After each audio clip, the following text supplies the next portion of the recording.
Hello, everyone. Welcome to our fireside chat. This is number 22, and it's titled Investing in Nevada's Creative Infrastructure. My name is Jason Georgiorian, and I'm co hosting today's event with my fellow architect, Alexia Chen. First, we want to start with a little bit of background of why we do these, why we hold these chats. And for us, our fireside chats are a space so we can connect to people and around social and environmental topics that impact us all. We approach these conversations with curiosity, eager to learn how we, as designers, can do better in creating built places that are meaningful, that bring people together. Today's topic, funding the art, funding for art, is especially close to our hearts. In a previous chat we had last year, we explored how public art breathes life into community. And this time we're digging into mechanics of how to make it happen. What does it take to take those creative visions into a reality? And before we begin, just a couple of logistics. This is a Zoom function. I think a lot of us are familiar with this now. So use your chats or the Q&A button to ask questions or any thoughts you want to offer throughout the conversation. And we'll do our best to get those answers for you before we end today. Also, this session is being recorded and it'll be available about a week. So thank you for being part of our community. Time is limited, so let's jump right in. Please enjoy the conversation. Alexia, will you please introduce our guests? Yes. Hi, everyone. I'm happy to introduce our panelists today. And the reason why we have the two of them here is because there are two new things that we want to tell you about in Southern Nevada. So Dennis Damascena Bean is one of our board member for the newly founded Southern Nevada Arts Coalition. One of the new things we're talking about today, a new arts agency. She's been part of the MGM Arts program. And I think the first time I met her was at the Mayor's Fund meeting about the arts and culture in Las Vegas. And never really had a chance to work with her until most recently when we started really putting the organization together. So glad to have her here today to tell us more about the organization. And we also have Assembly Member Howard Watts representing District 15. And most importantly, in our district where we are here in LGA and the symbolic center of arts for Las Vegas. I think the first time I met Howard was at one of the American Institute of Architects events where we were honoring him because his dedication working with us as a profession to include legislative initiatives on energy efficient buildings and environmental stewardship. So we're currently working with Howard on a new bill proposal this year as well. So I want to welcome you here and wanted to start off by asking you a question. Tell us a little bit about your personal connection to the arts and maybe a fun story. And from Howard, I want to know if this is the only arts legislature you've ever proposed. I forgot to mention the second new thing is the AB 219, a new bill proposal to increase funding to the arts for the state of Nevada. So here, take it away. All right. Well, thank you so much, Alexia. I'm really glad to be part of this. So just a really little bit about me. I was born and raised in Las Vegas. Um, I would, I guess as artistic as maybe just the average person, never really fully developed any of those skills, but definitely enjoyed dabbling in different things. And I went to an art school. I graduated from Las Vegas Academy of the Arts, but they also had an international studies program, and that's what my emphasis was international studies. But I got a tremendous amount of exposure to arts and culture, and I think that experience has always stuck with me, and it's something that I wanted to support. Um, and the other thing is that I live in downtown Las Vegas, and so I'm very close to the arts district, and have just followed and supported the development of arts and culture in our community. I love live music. I like going to concerts. have was excited as we saw the Smith Center come online, have followed the efforts for us to get, an art museum constructed downtown, and that really has informed a lot of my efforts. Is one, I feel like it is a big piece of the cultural thread of the area I represent, which also includes Commercial Center, which has got a lot of incredible arts organizations and history within it, as well as UNLV and all the things that are going on there. So to me, it's something that's important to the area that I represent in the Nevada legislature. But it is also a little bit more personal from some of my background and experience as someone kind of adjacent to and connected with artists and the arts community. And yeah, this is the first arts bill I've ever brought forward. So, but not the last.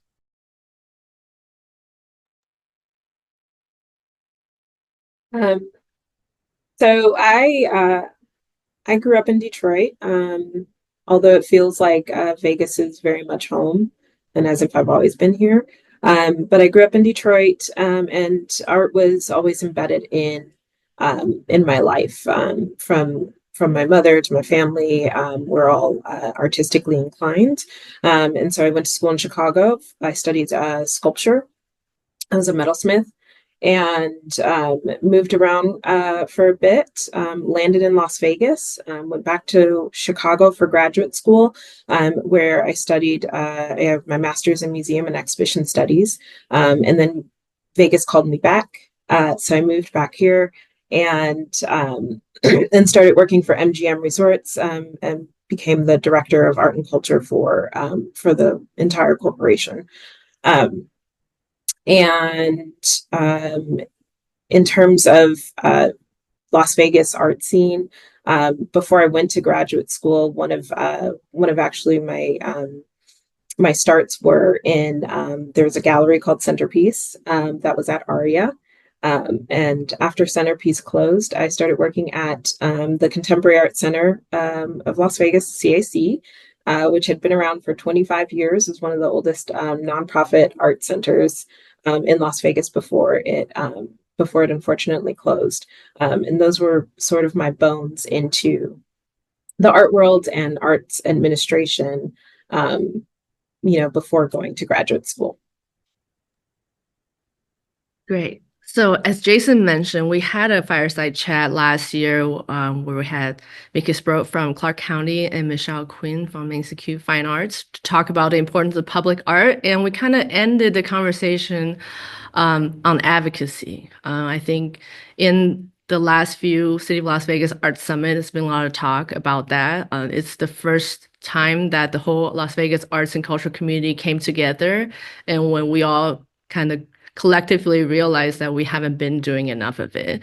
And that is, I think, the precursor to starting the local arts agency, which is the Southern Nevada Arts Coalition. So I want to have Dempsey tell us a little bit about what is a local art agency, what does it do, and what is their core mission?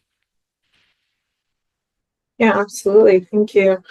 So local arts agencies are community-based organizations or an agency of local government that that integrates art into the daily fabric of their community, and they work to advance the arts locally. They promote, support, and develop the arts through a wide range of funding mechanisms. So that can look like being able to take in private donations, government grants, foundational support, earning income through various activities, grants and services, and contracts with the government. Other options can be through helping to fund a local arts agency through taxes. And taxation options. Which is part of what is happening with AB 219. For the Southern Nevada Arts Coalition, part of our goal is to be a funding mechanism for artists and creatives in Southern Nevada. Can you tell us a little bit about how the group got together? I know it was following the Art Summit, but I wasn't part of that origin of the group. And maybe a little bit about who are the members that are in our founding group and what are the top priorities that we have? Yeah, absolutely. So we kind of came together as in someone's living room after the summit, and as we were pondering how do we continue forth after this wonderful summit, how do we help create change? We started talking about all of the organizations that used to exist, all of the galleries that used to exist and no longer exist, and what was the deficit within our community that didn't allow them to continue. And everything sort of boiled down to us, down to funding for us. In this group of especially, the founding group, but then, as we've expanded, we have just an amazing group of creatives, change makers, leaders within our community, heads of several organizations, and people that are just really amazing at execution. So we've moved very fast. We met in April of 2024. And by December, we were registered as an organization in Southern Nevada. So, so we're moving very quickly and making a lot of things happen. Great. Yeah, I know I heard about this from Mickey, and I really wanted to be part of it since I'm on the board for a local nonprofit theater. So love to see the organization helping the artists and the art organization voice our needs. So I'm going to turn this to Howard and have you tell us a little bit how you came into the picture. How did you find out about the group? And how did this new bill came about? Yeah, it's a great question. So, I was first elected to the legislature in 2018. So, in 2019, it was during the legislative session, and I was invited to join a meeting with a group of artists, just to kind of hear about some of the issues and the way update them on some of the things that were going on in the legislature and ways that they could be involved, and also use their art as part of their advocacy. And so, I think I've stayed in touch with a few people that I met from that time. And then we had another kind of event that bubbled up. I think it was following that arts summit. There was one of the other kind of pieces of conversation that came out of it was, the need for additional advocacy and to engage with the, local elected officials. And so I think the first ask went out to my colleague, Senator Fabian Doñate, who also represents the same area that I do. And then I joined in, and we had a kind of a listening session at Majestic Repertory Theater. And I would say this was probably in late spring, maybe summer of last year, to talk about some of the issues. And, like Demonisha said, it really comes down to funding. So much of what we were hearing in the struggles that were happening, and hearing about gallery closures, which were also happening, in the area I represent, and the struggles that artists were having, and different organizations. It came down to a lack of investment. And so I think that led to a series of conversations, and especially as SNAC was getting set up, the Southern Nevada Arts Coalition, we started talking more about these two ideas of one, how can we support additional advocacy for the arts? Because we know that that's needed. And probably the number one priority that we need to advocate for is additional resources, and additional resources from state and local government. And so those conversations led to Assembly Bill 219. And, there have been some kind of dedications from local governments of funding to support the arts, particularly capital projects, and so like public art.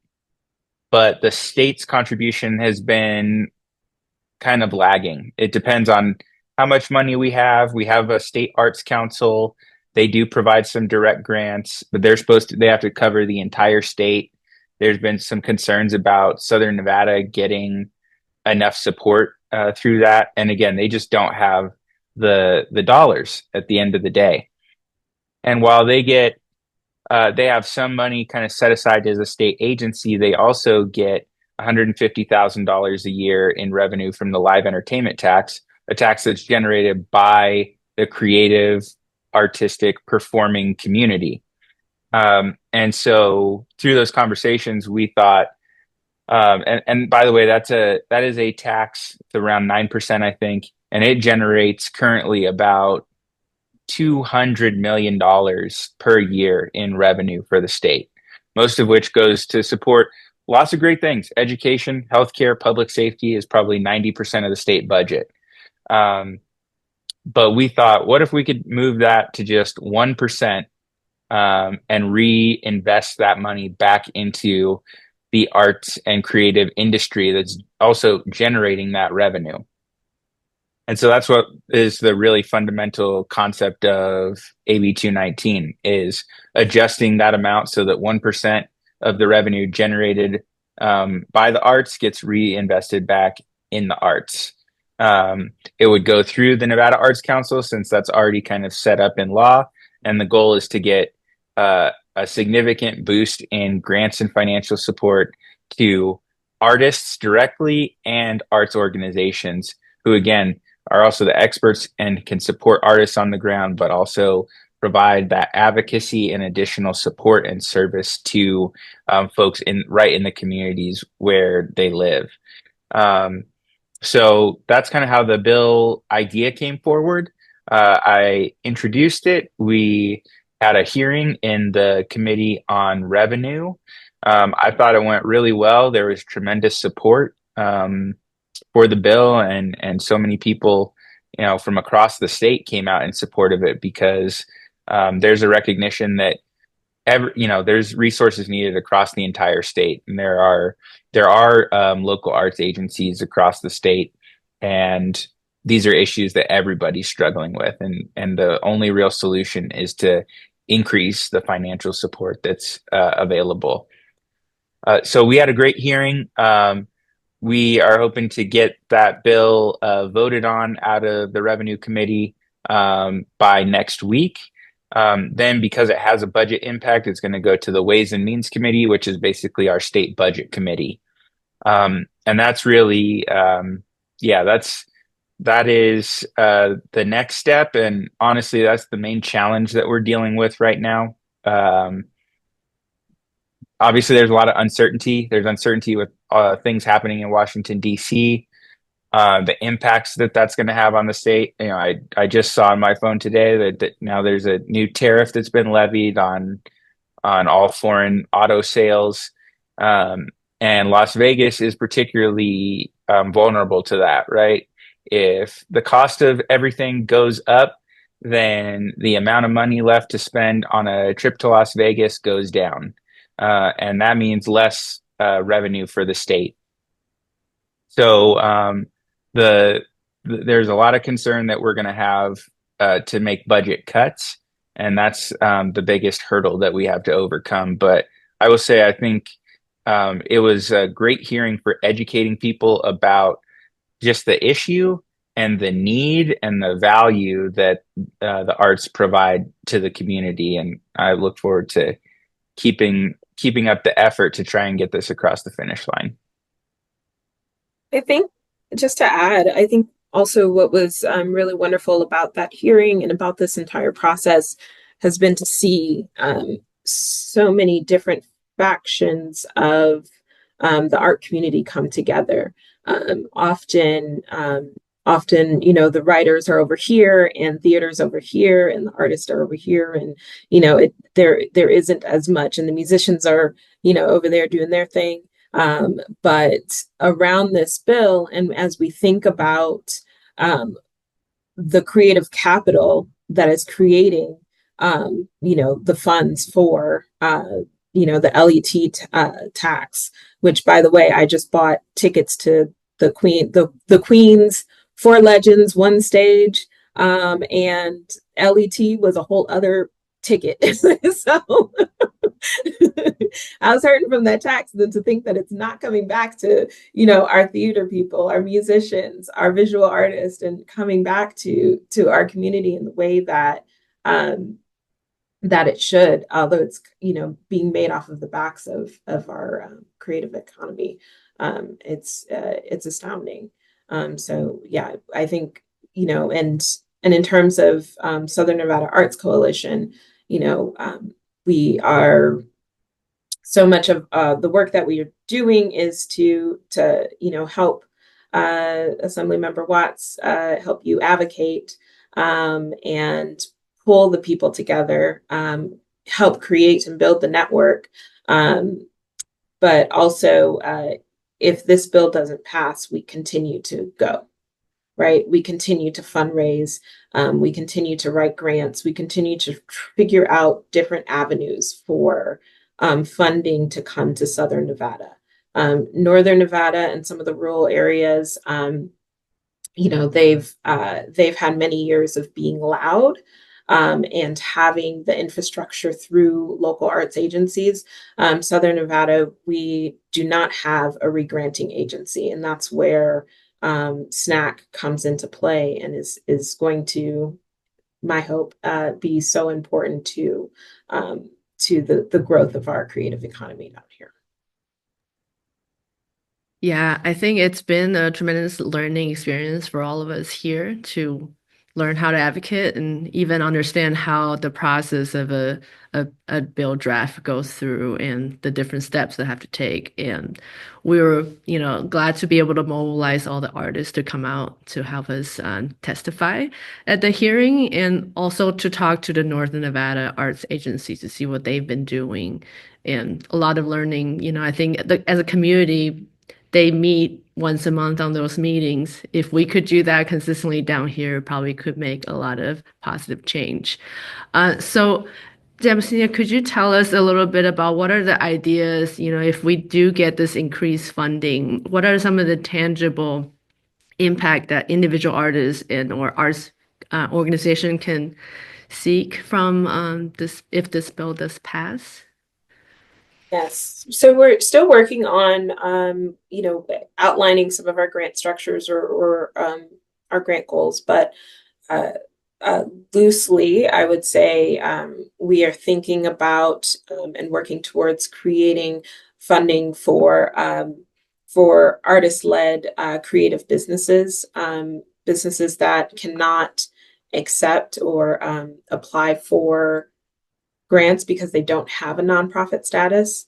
Um, Also supporting individual creatives, individual projects, extending, I think, there's, how do I say this? There are grants that are restricted, that an organization can receive. And then there's unrestricted funding. And depending on our income source and where we're receiving the funding from, as many unrestricted grants as we can give will be beneficial. The more funding we give to creatives, the more jobs they create.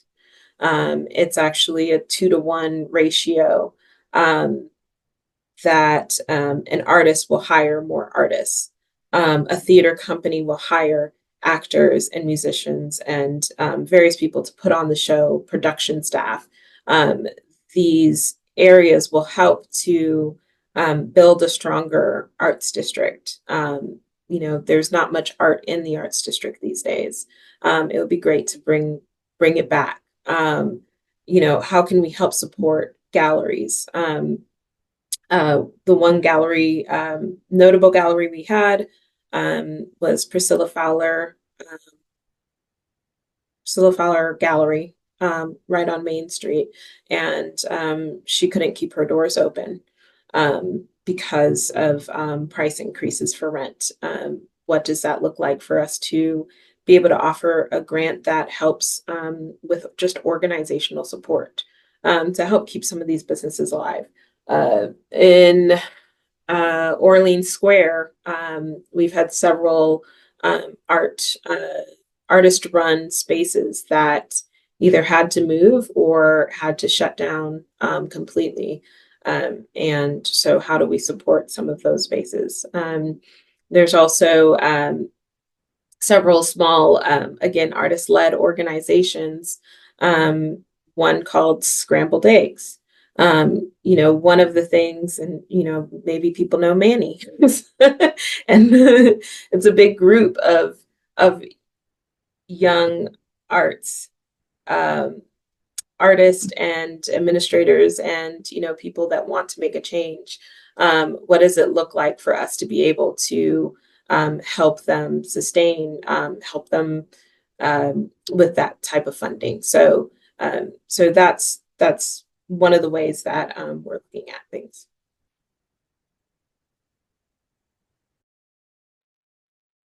Yeah, I know a lot of times the restricted grant funding, I think it's a chicken and an egg question. You have to have a certain status to get the grant, but you couldn't really get there when you're just starting out. I know as a nonprofit theater company, Vegas theater company decided to make sure that all of our artists gets paid. So we pay the actors, the designers, and the technical people first, and which resulted in none of the staff gets paid from the theater company. So it's a fully volunteer staff.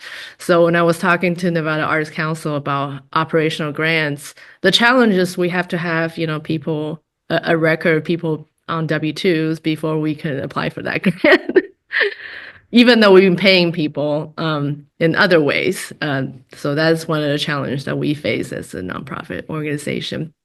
And I know that in our discussions in SNAC that we look at data that was provided by American for the Arts statistics that Nevada has received one of the lowest public funding for the arts, but the GDP that's generated from the arts is one of the highest in the nation. So we definitely want to make sure that people know about this and that we should put that focus on the arts. So I wanted to direct the next question to Howard. Are there other critical arts funding or policy gaps that could be our next project besides what we have now, AB 219? Yeah, that's a great question. I mean, I have a few thoughts on it, and honestly, I am a little bit hesitant to answer that because I think a lot of that also needs to be informed by being in conversation with SNAC and with the folks that they're bringing together. Um, but I do have a few thoughts. I mean, one of the first things I think of is back to that initial meeting I had in 2019. And I know that there are definitely a group of artists who are involved in kind of the political process and in advocacy. But I do think there are more opportunities just broadly um, for artists to get involved on a range of issues more than the ones that are just art specific. And like both to do that formally, but also through their art. And I think there are ways that that we should explore doing that. And I think that could really help open people's eyes and minds and ears and hearts to some of these issues, and maybe lead to some positive changes for our community. In terms of kind of policy issues, I think there's a couple. Education, I think arts education is huge.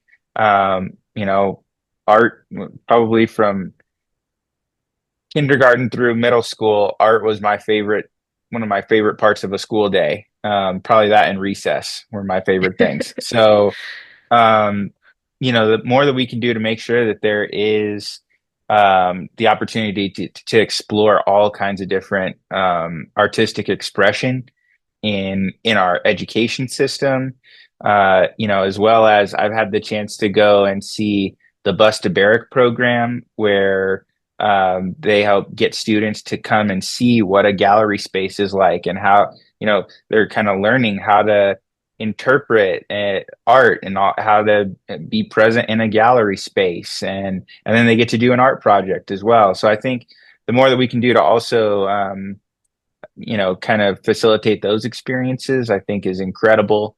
And that kind of leads into the next piece, which is access, right? And figuring out how do we increase access for all different communities into various artistic spaces and activities. I think there's definitely opportunity for us to do more there. And then, the point that you brought up about that imbalance between some of the lowest per capita funding, but some of the highest GDP generation.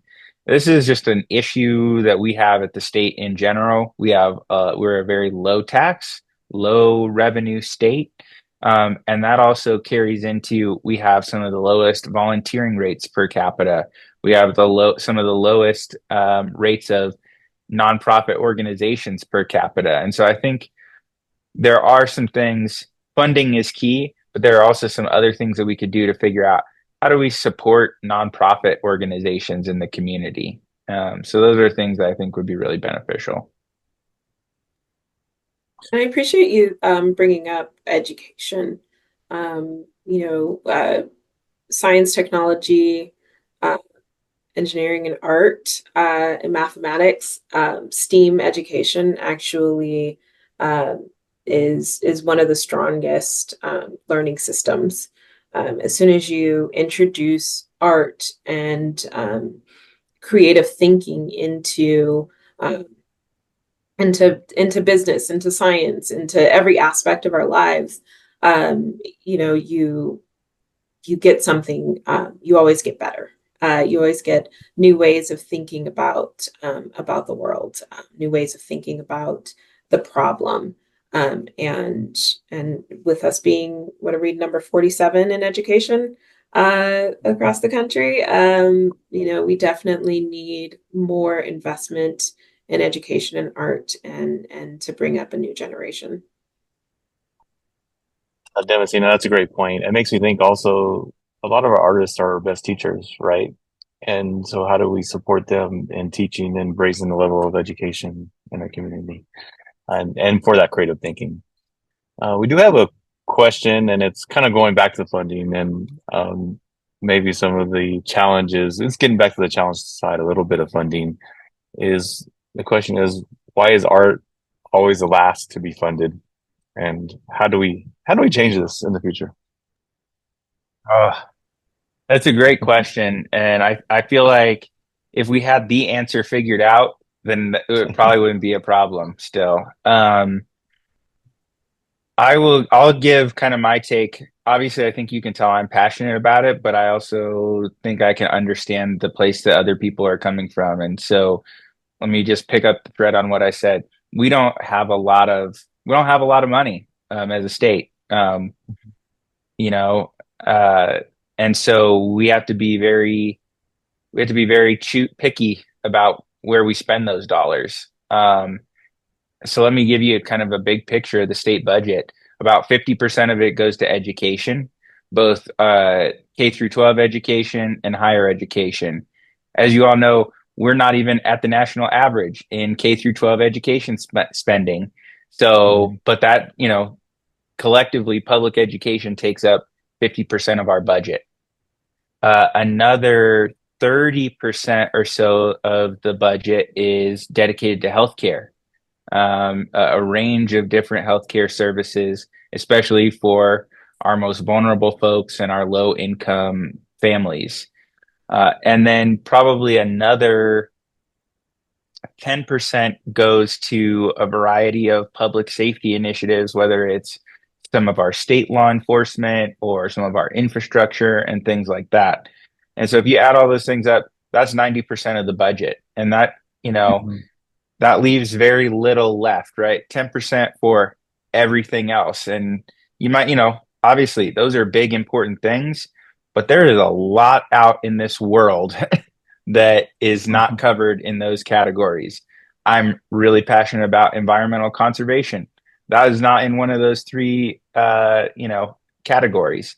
So that's kind of the challenge. And so, as people start going through that list, those big three, that's 90% of the money. And no one wants to say, let me take from education to do this, right? Let me take away somebody's healthcare so that I can do this.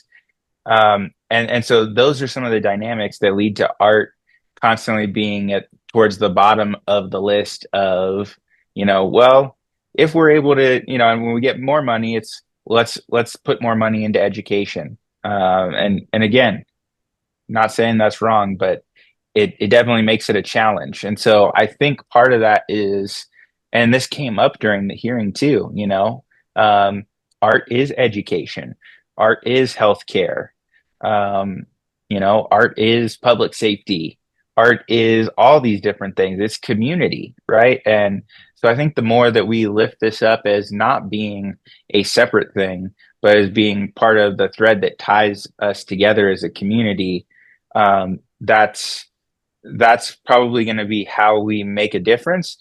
But obviously, we've got to continue to figure out how to lift up that story even more, because I think that's the key. Is I don't think it's been lifted up enough to connect with enough people to make the change that we need to see. That's a great answer, Howard. I'm curious what it's not a separate thing. It's integrated. Art is integrated in life throughout. And I was my first question to myself was, is there ways to overlap education and art funding? So we're not thinking of separate buckets. It's all put together. So thank you. Which now leads me to think, is advocacy the next thing that's really needed to Yeah. elevate the importance of funding?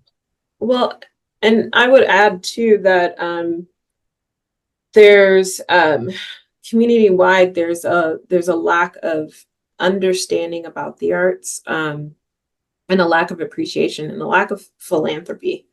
In a lot of major cities, philanthropy fills that gap when funding is lost and not able to be covered by the state. So we really need to, as a city, we have lots of money in corporations. We have lots of money in private art collections. And we just need to see more philanthropy coming directly to the arts. And I think also when you look at cities that thrive, or have a thriving artistic community, they have larger institutions that start with the youth and educate them. They have a museum that is educating the youth. That's why the Bus to Barrack is so such a wonderful and beautiful program. There are a lot of times kids don't know that becoming an artist or having a career in the arts is possible, because they've never seen it. And so, I think that starting with having a larger institution, we have the Barrack, but having the Las Vegas Museum of Art is really going to help build more education around art and understanding. And putting my MGM hat on, I get a lot of visitors that come, and we do museum quality exhibitions at Bellagio Gallery of Fine Art. And I have a lot of visitors that come through, and all they know are Picasso, Monet, the big names of Western art, because that's what has been regurgitated and fed to them for years as this is viable art, and anything outside of that they don't understand.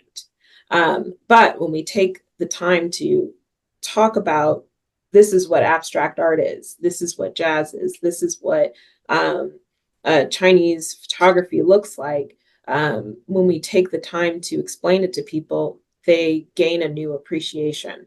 And so having that space for conversation is really important. Yeah. Yeah. And I think, Lexi, we have a couple more questions. Okay.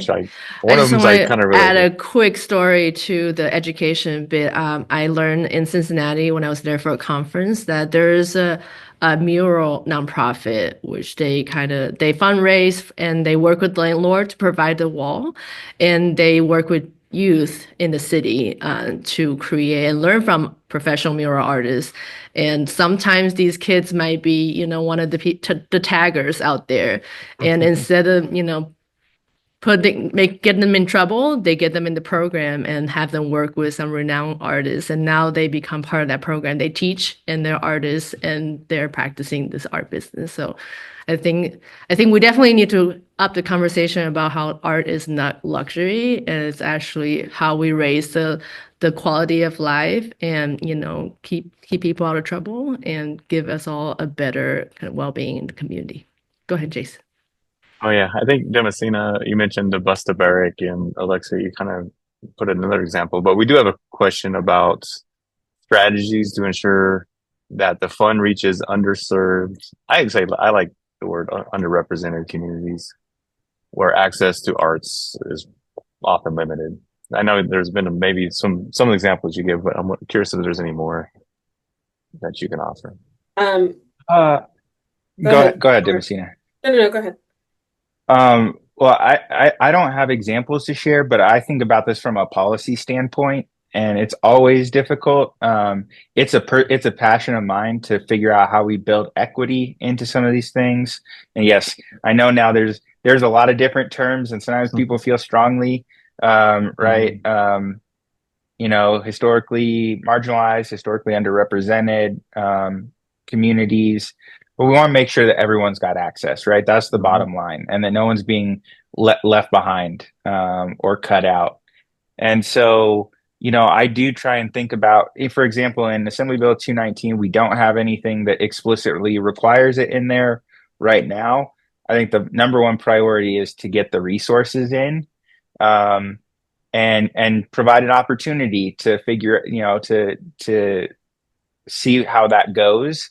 And then, I think one of the things I do is try and look back and make sure that we have information and that we can use that to figure out where are we missing. And if we're habitually missing a community, then we have to start figuring out how do we make policy changes that ensure that that doesn't happen anymore, right? And correct for some of the oftentimes unintentional but no less real skewing of resources that happens. So, And I would say that in terms of gaining or providing access to underrepresented communities, it really is doing that work of reaching out and educating on how to navigate a system, and maybe it's some hand holding, maybe it's a program where they organizations can gain more knowledge around how to apply for grant funding. I think that there are a lot of community run spaces, community run programming that they're trying to just pull it together within their community, and they don't always have capacity to think of a larger outreach. And so, it's going within the community and saying like, hey, who are the change makers? Who can we support? And how can we help uplift that voice? Thank you. Lexi, do you have other questions? I think we only have 15 minutes. Do we want to answer the audience questions first? Yeah, we have a couple more. Because I think our conversation are generally covering some of the questions we already have. So good job, panelists. Yeah, sounds good. I think these questions might be leaning towards some of our final questions anyway, so which is right. a good sequence here. So I'll ask the first one. Um, how does the government view community organizing in the process of systemic change? While we wait for the bills and laws to pass, and as art, public, and third spaces disappear, what role can community groups play in taking direct action now instead of waiting for permission? Oh, Yeah. what a question. That's a good question. And I guess I neglected in my introduction to say I spent several years as a community organizer. So Mm, um, when I was in college and got out, I mean, I started off as just someone who was passionate and, as kind of just an activist, and then got to do work for an organization doing grassroots engagement. And I found it extremely rewarding. I found a lot of value out of it, and I felt like we were able to make a meaningful difference. mhm, At the same time, when I left and got a step away from being right in the mix, uh, I started to think that maybe it was not quite reaching the scale that I was hoping it was when I was on the ground every day. And now being on the side of a lawmaker, I interact with folks, and I do feel like there is sometimes I definitely have a real understanding of kind of the background and the perspective and where those folks are coming from.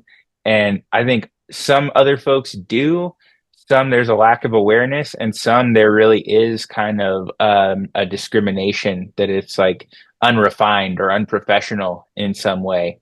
So I just want to flag that's a real issue and challenge, but I'm a huge supporter of the truly grassroots efforts. I mean, there's been mhm, tons of conversation about like mutual aid, right? Of getting away from, the very I mean, it's ironic, right? We've been talking about snack. I think it's awesome. I think it's great, but right, there's been, talk of getting away from highly structured organizations that are super dependent on government funding or philanthropy, and just getting a group of people together and pooling your resources and trying to address needs. And so I mhm. guess the short answer to the question is we need all of it.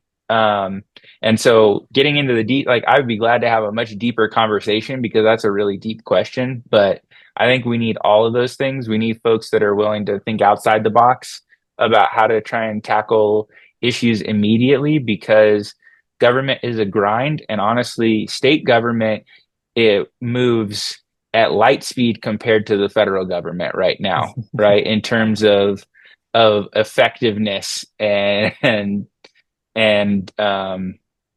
yeah, efficiency. So I think we need all of the above, but I also don't think we should give up on those things because Mm, they are valuable too. Demosthenes' point about philanthropy really struck a chord with me because I grew up in Las Vegas, and so I see those same things, and it's also interesting because I grew up a renter most of my life, and there is this sense of transiency, and we even joke about it, right? That people will mhm, come, they'll move here, they'll have kids, they'll work for 20 or 30 years, retire here, and you ask them, and then they say that they're from somewhere else, right? And there's like this mental thing of like, yeah, I've been here for, most of my life, but I'm not really from here. And so it's like, how do we break that sense? mhm.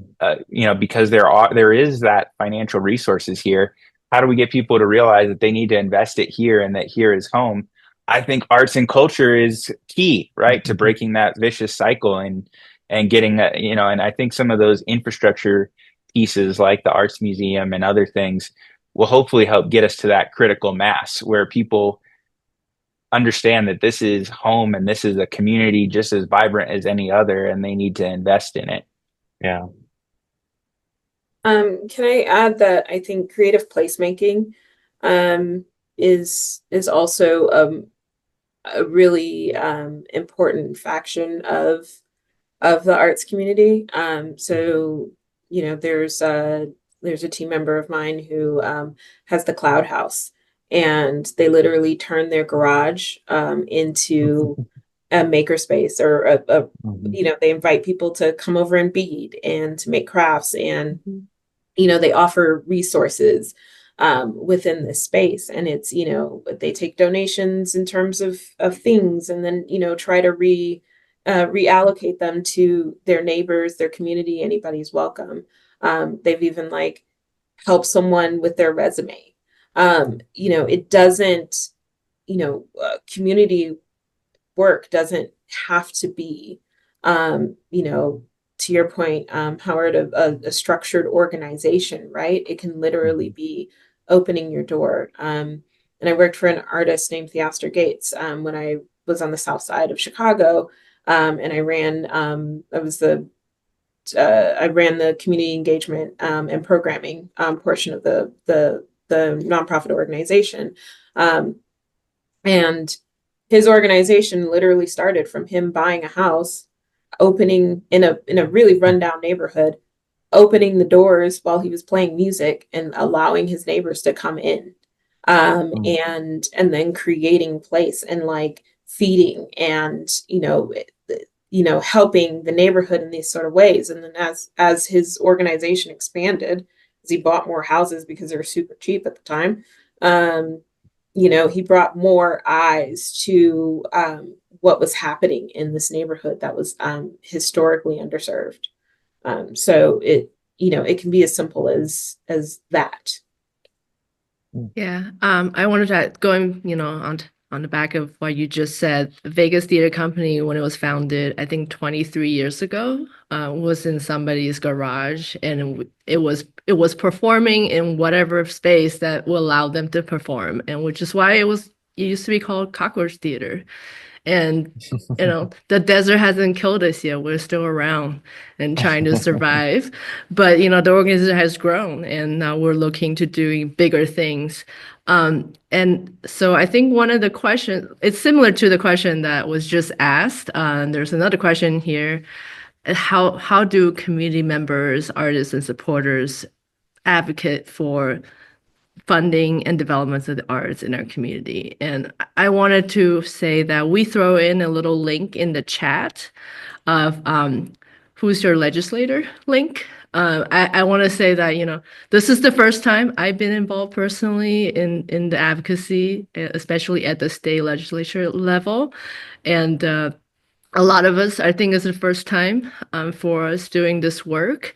And as I was talking to the different people, going to Carson City, it's dawned on me that as a theater, we've never even look up who our legislators are or talk to them about our needs. So that's one of my recent revelation to I encourage everybody to click on that link in the chat and find out who your people are.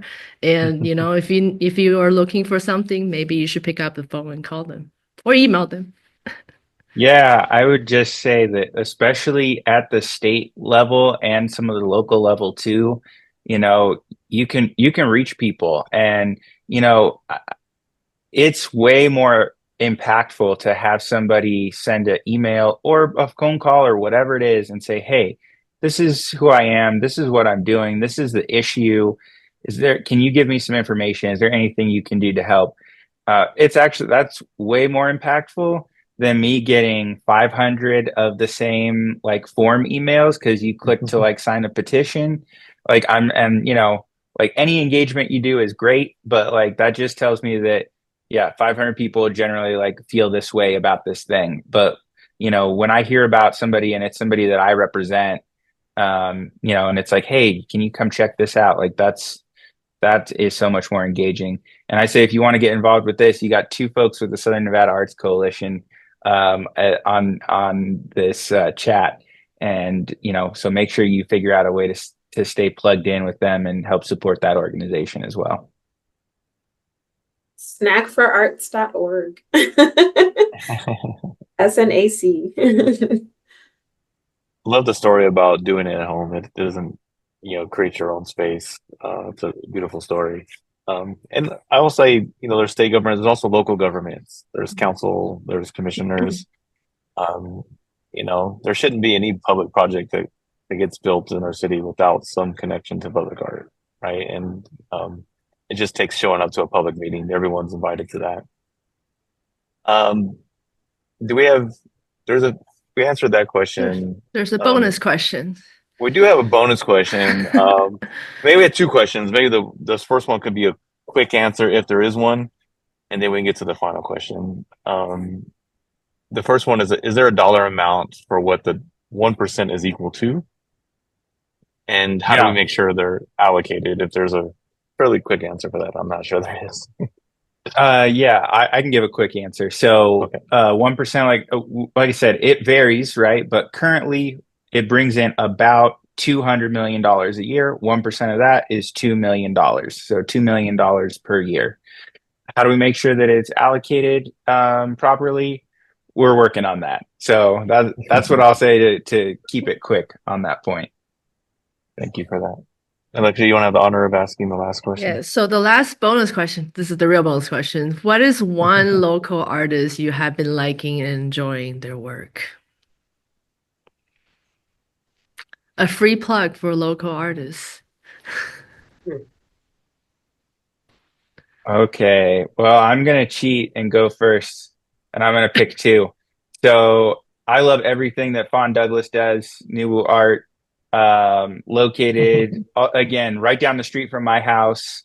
I'm looking at a piece of artwork that Fawn did in my office right now. And, all the stuff we were talking about in terms of like placemaking, community building, advocacy, that's fun. So always glad to plug her. But then with also on a super personal level, one of my friends that I went to school with started Battleborn Pins, which is, I think, the best pin company around and makes all kinds of like Vegas and Nevada themed pins. So I'm always glad to shout that company out. Those are good options. I have so many people that I love and respect out here. It's really difficult. Definitely Fawn Douglas, New Art, NUWU. You got to check them out. They just had an exhibition with Lolita Devilay, who's one of my favorite local artists as well. Chase McCurdy and 33 Gallery. He's doing some fantastic work. Definitely go to one of his events. And his artwork is just wonderful. Yeah, I mean, the list could go on and on. Justin Favela, I mean, we have so many fantastic creative people in Las Vegas. It's a shame that we're also often thought of as a city with no culture, because we have so much happening here. Check out ASAP.